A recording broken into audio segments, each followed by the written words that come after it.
Welcome into Duval Daily, presented by GenJag.com. I'm Jordan Lugo. Thank you so much for tuning in here on Tuesday, March 7th. Second show of the day here today. We looked at the Jaguars' top remaining needs in 2023 after the reinstatement of Calvin Ridley and the confirmation that Evan Ingram would in fact receive the franchise tag. So you can go check that out for sure. But right now, we've got two fresh new mock drafts from two of the foremost draft experts in the world. Dane Brugler of The Athletic, Todd McShay of ESPN, both dropped mock drafts today. One-round mock drafts, both of them are. And we're going to get to the Jaguars picks. I think it's pretty interesting, though. Both guys have the Colts trading up to number 1 overall to land their quarterback of the future. But Dane Brugler has that quarterback being CJ Stroud out of Ohio State, who lit up the combine this past weekend. While Todd McShay has the Colts trading up to land Bryce Young, quarterback out of Alabama, who weighed in this past week but didn't do much else. Either way, both of those trades would be pretty damn interesting for the AFC South. Definitely add some talent, some interest to this division. And, of course, right after that, the Texans are up in both of these drafts, and McShay has the Texans getting C.J. Stroud, while Brugler has the Texans getting Bryce Young. So, in both scenarios, this division is getting Bryce Young and C.J. Stroud. Pair that with Trevor Lawrence and whatever the Titans do at quarterback, and you now have a much more interesting division from a quarterback perspective. But getting into these Jaguars draft picks here, we're just going to, kind of read their analysis here. I'll offer my insight and analysis on what McShay and Brugler have to say here. We'll start with Dane Brugler, who has the Jaguars taking Darnell Washington, tight end out of Georgia. We'll read his description here for Dane Brugler. Brugler writes, at 264 pounds with 34.5-inch arms and 11-inch hands, Washington takes pride in being a 6th offensive lineman as a blocker. His 40-yard dash, 4.64 seconds, and short shuttle, 4.08 seconds, also confirmed his freaky athleticism at that size. Despite slapping the franchise tag on Evan Ingram, the Jaguars will be in the tight end market this offseason. So yeah, I think we can start from the back and work our way forward. I agree the Jaguars will be in the tight end market this offseason. I'm not sure that they're going to be in the tight end market at 24 overall at this point, with the investment they're making in Evan Ingram. And they could potentially reach a long-term deal with Evan Ingram, 3-year deal some sort prior to the NFL draft. But even with Evan Ingram in play, you only have Luke Farrell as your only other tight end on the roster. The Jaguars, whether it be via free agency, the draft, undrafted free agency, they're going to be bringing in more tight ends on this roster. They only have 2 right now. So I agree with that, but I don't necessarily agree that they're going to be in on tight end at 24 overall. However, if there was a tight end that really, really makes sense to pair with Evan Ingram, I do think it's Darnell Washington, because like Dane Brugler writes, this guy is a 6th blocker on the line of scrimmage. Like, he is an unbelievable blocker. If you haven't gone and watched him, I highly encourage you to do it. One of the freakiest looking tight ends in terms of just being a blocker that you've ever seen, kind of in that Mercedes Lewis mold as a blocker. But then as an athlete, he's far superior to what Mercedes Lewis was coming out of UCLA. And a guy that I think that when you think about Trent Baalke, you think about size, length, get off the bus type of guys. Darnell Washington is that. He's got great athleticism, great size. He brings a skill set to the team that the team needs, right? They need a big blocking tight end.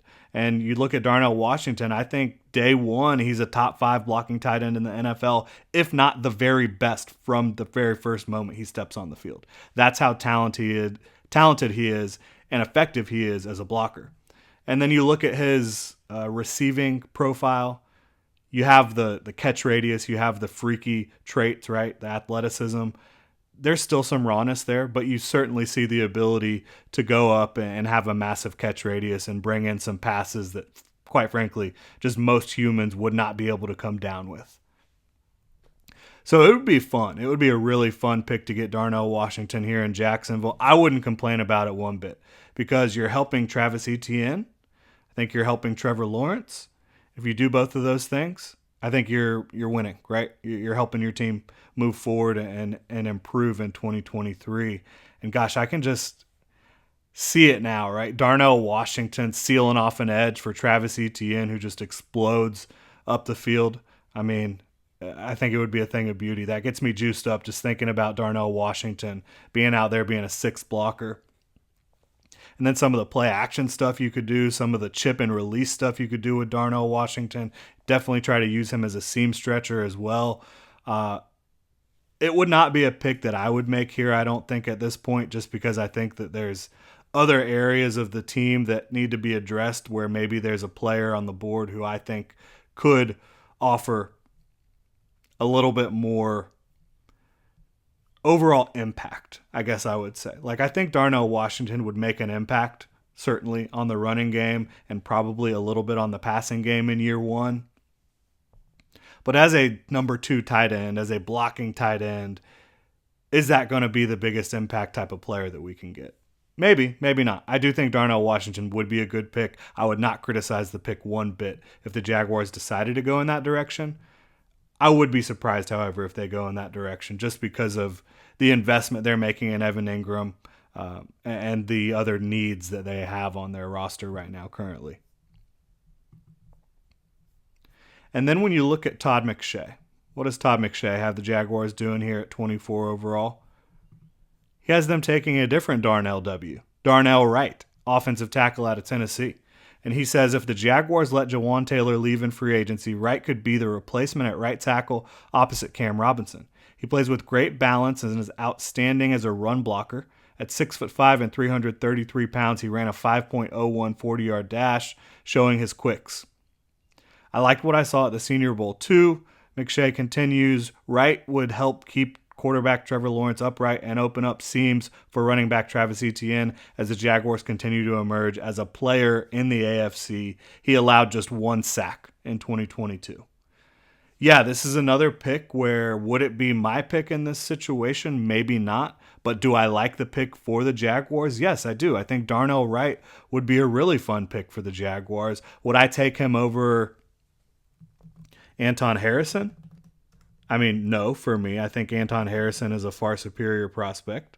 But that's the beauty of this thing. Different teams see different things. And the one thing you can say about Darnell Wright, I think he could come in and compete as a guard for you in year one and then potentially transition over to right tackle. Maybe in 2024 you're looking at Walker Little as your starting left tackle, Darnell Wright as your starting right tackle.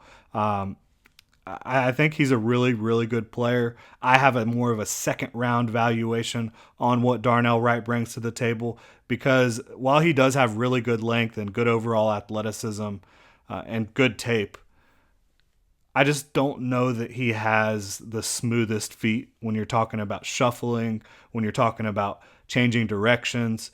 And I think that there's guys that have a little bit more talent and upside at the position than Darnell Wright. Again, I think Anton Harrison would make more sense purely from a tackle standpoint. But when you look at Darnell Wright being able to kick in and probably play guard with his size and physicality and length, I like that a lot too. I think you could bring him in here and compete to be the starting left guard, with a Ben Barch, and I'm looking to see here.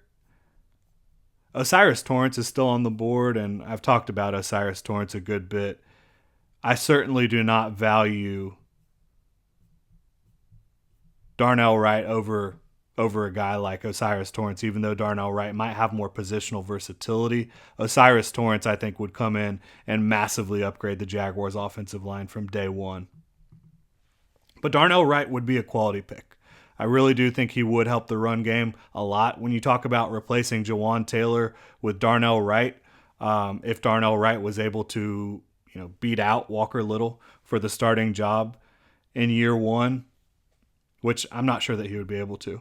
But if you talk about him playing right tackle, I think you are upgrading in the run department. I think Walker Little would upgrade the run department as well. Now, And pass protection, are you going to be better than Jawan Taylor was in 2022? Probably not. He was unbelievable in pass pro in 2022. But again, Darnell Wright, could you go play left guard? Could you upgrade over Ben Barch? I think so.